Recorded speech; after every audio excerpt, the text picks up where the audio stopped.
This is our group's perspective on racial disparities in policing.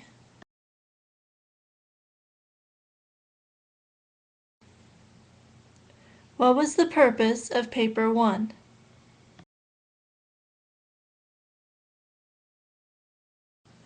The purpose of Paper 1 was to evaluate what the students knew about disparities in policing at the beginning of the course. Based on the responses from the students about policing, the teacher may have adjusted her approach to teaching the topics discussed in this course. Everyone provided their feedback and told of any personal experiences they may have encountered by the police.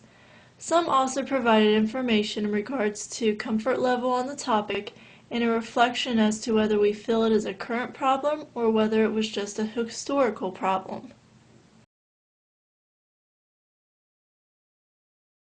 Most of the papers carried similar ideas and perspectives. Most students felt that there were disparities in policing and racial discrimination was at the top of the list for disparities. Policing of black males by use of excessive force was a common topic. Students noted that racial disparities have been in existence in this country for a long time, and that solutions to this problem need to be addressed.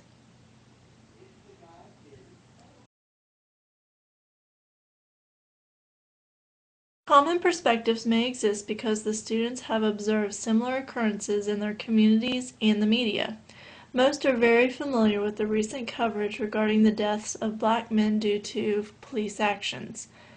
Everyone feels that change is needed in order to bring resolution to racial discrimination and inequality among minorities.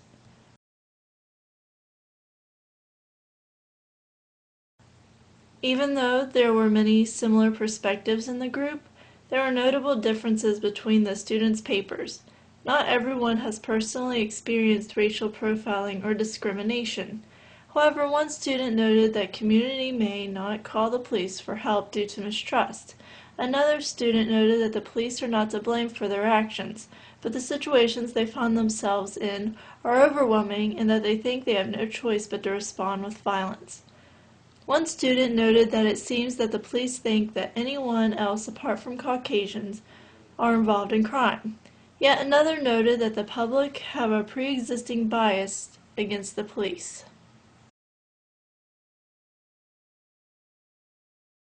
Differences may exist because the students have different experiences, ideas, and perspectives on the matters.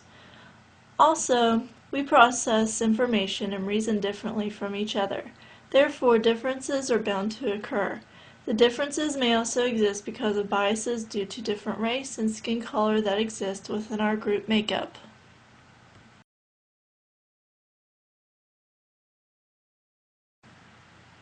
What do these similarities and differences tell you about the group? The similarities point to the fact that the group agrees that there is a disparity in policing, and the differences show that the group has different perspectives on the reasons for disparity in policing.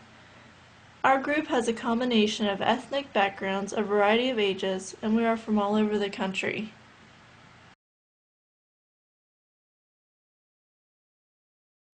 One may ask what process we used as a group to provide feedback to one another on Paper 1.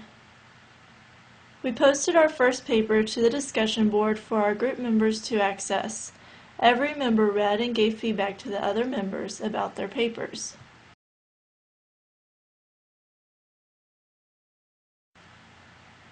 The different perspectives gave fresh insight when writing the second paper.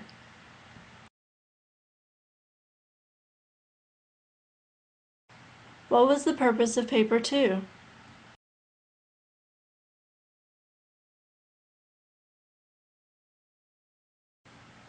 Paper 2 expands on the personal reflections of Paper 1, which dealt with each person's knowledge and understanding of racial disparities from news media, personal experiences, and cultural influences such as movies, television shows, and music. 3 personal ideas from Paper 1 were to be researched and evidence found to support or refute these ideas in Paper 2. The purpose of this research was to reveal whether or not the initial personal ideas formed from cultural influences could be substantiated by scientific examination. Paper 2 also included a reflection on Victor Rios' book, Punished: Policing the Lives of Black and Latino Boys.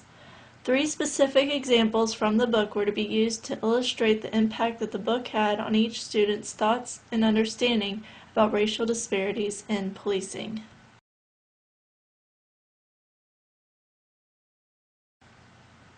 Most of the group's papers contain similar thoughts about racial disparities in policing, such as the police and the communities they serve don't trust one another, and that racial profiling exists in the police force.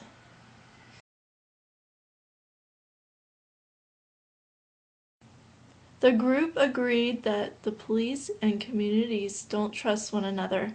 Racial profiling makes the law lose credibility within society. Law enforcement creates distrust among the population of a community when the people feel policing is evident. Communities have lost all respect for the police, and in turn, police have lost all respect for those in the communities for which they patrol.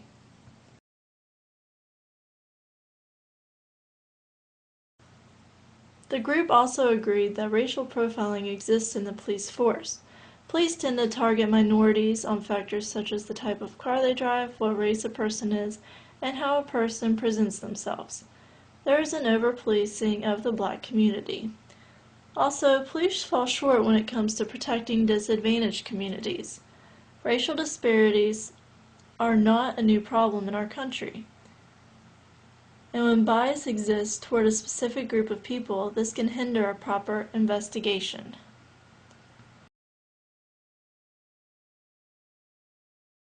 Solutions to these problems consist of: police should always be partnered up to decrease the amount of cover-ups. Rather than focusing on differences of various racial groups, we need to be focusing on our similarities as citizens of one country. Technology is being incorporated into law enforcement as a way to build trust among community members. Law enforcement now have cameras in their cars and microphones on their uniforms, and some are even wearing body cameras. An increase in law enforcement that is proportionally to the population's race is another solution. Police departments need to create programs to encourage members of the community to seek a career in law enforcement. This will build trust.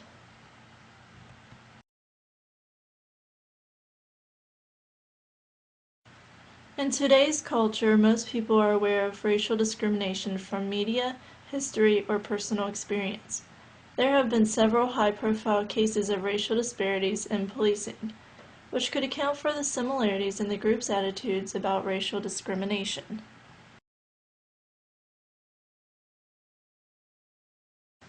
Some members believe that the differences in our group are due to the fact that some believe our judicial system is not aware of racial profiling, and others believe civilians do not understand the pressures of the police and the limited amount of time they have to react in a threatening situation.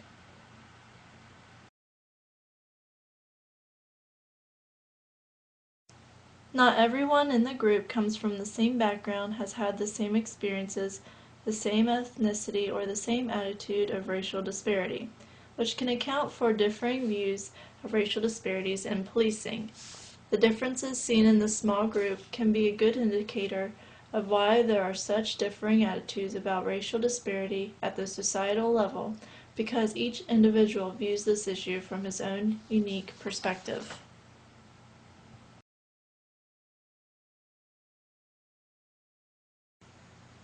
Overall, the thoughts on Punished: Policing the Lives of Black and Latino Boys were positive in its intent of showing readers a unique perspective of the challenges and hardships these boys live.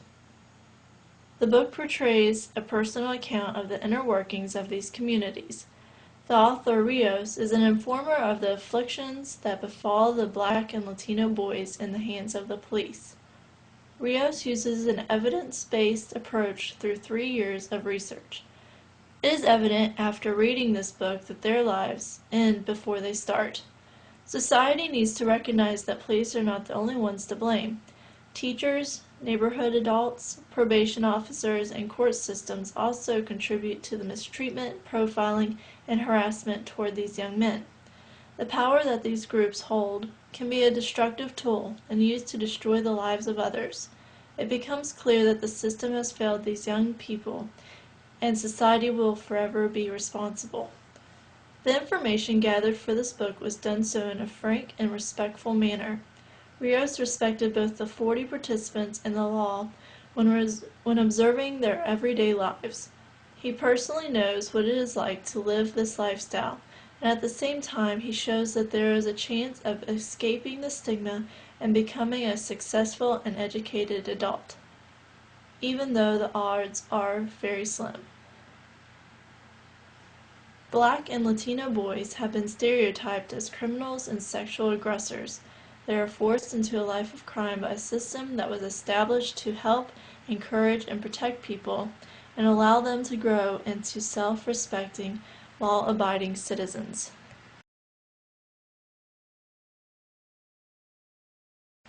The book has most, if not all, useful aspects. Rios makes you more aware of criminalization and how society treats young minorities. He challenges the reader to evaluate their own actions and thoughts towards others. True life examples of the 40 young men provides different circumstances regarding policing. These circumstances prove statistical analysis and both quantitative and qualitative evidence to describe what happens to these boys. One useful aspect of the book is that Rios does a phenomenal job at going into further detail to describe vocabulary words that were once foreign or confusing.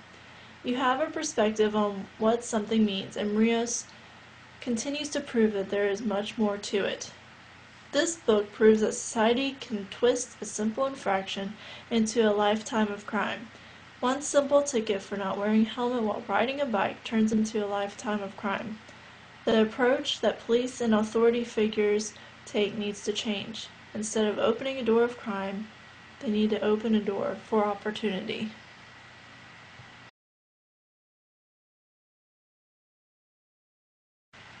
The least useful aspect about this book is that Rios did not have an insightful or dramatic solution.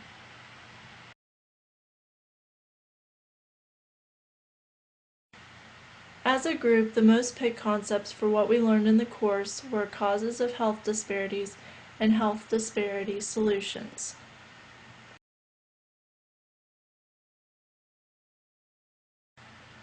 Causes of health disparities are race, socioeconomic status, level of education, culture, and biased healthcare from doctors.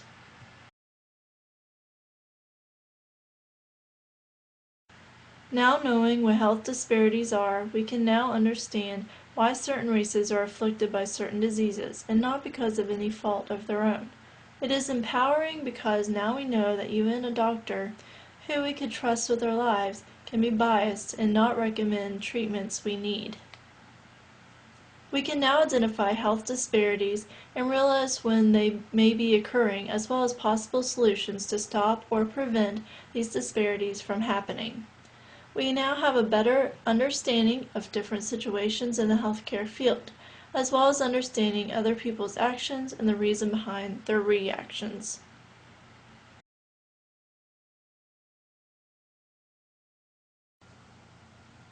We have discussed many different solutions to health disparities throughout the course. They range from very expensive solutions and not possible for many communities to obtain, to having a heavily involved community and making affordable health care possible.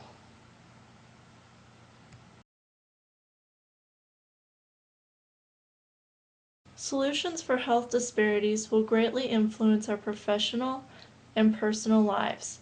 The solutions for health disparities are society's future hope for reducing and ultimately eliminating health disparities. It is important for future generations to be given the education so they can do their part as well. Solutions will be an ongoing part of the public health field so we can better understand how to effectively serve our population.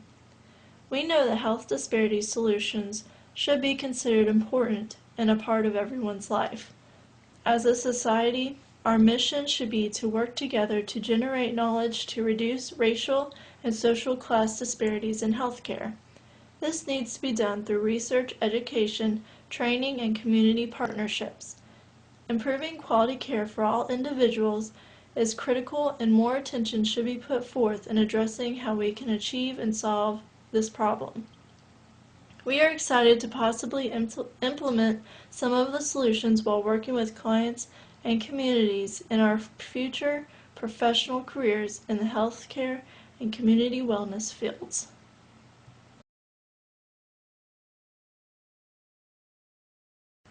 Thank you for listening, and that is the end.